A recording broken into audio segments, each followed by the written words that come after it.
অবশেষে টি-20 বিশ্বকাপে ফিরল বাংলাদেশ দল।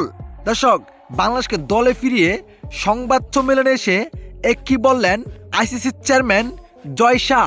এইসবের বিস্তারিত জানতে ভিডিওটি না টেনে শেষ পর্যন্ত দেখার অনুরোধ রইল। দর্শক, অবশেষে বিশ্বকাপের নাটক শেষ হতে চলেছে। দর্শক, বাংলাদেশকে বিশ্বকাপ থেকে বাদ দেওয়ার পর বাংলাদেশের পাশে কোনো দেশের ক্রিকেট বোর্ডেই আসে নেই, শুধু একমাত্র পাকিস্তান এসেছে, যেখানে তারা আইসিসি ও ভারতকে সত্য চুরে দিয়েছে।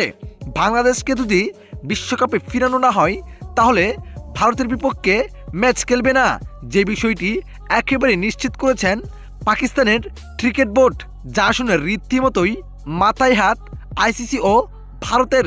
কেননা ভারতের সাথে পাকিস্তান যদি ম্যাচটি না খেলে তাহলে ভারত ও আইসিসির বিশাল একটি ক্ষতির মুখে পড়তে হবে। তাই সেই ক্ষতির মুখ এড়াতে বাংলাদেশকে বিশ্বকাপে ফিরাতেই হবে।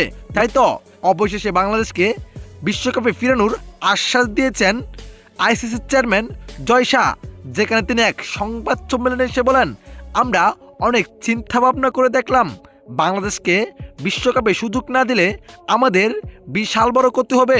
তাই আমরা যাচাই বাছাই করে শেষ পর্যন্ত এই সিদ্ধান্ত এসেছি বাংলাদেশকে বিশ্বকাপে ফিরানোর, এবং বাংলাদেশকে আমরা শ্রীলঙ্কার মাটিতেই বিশ্বকাপ খেলার জন্য সুযোগ করে দিলাম।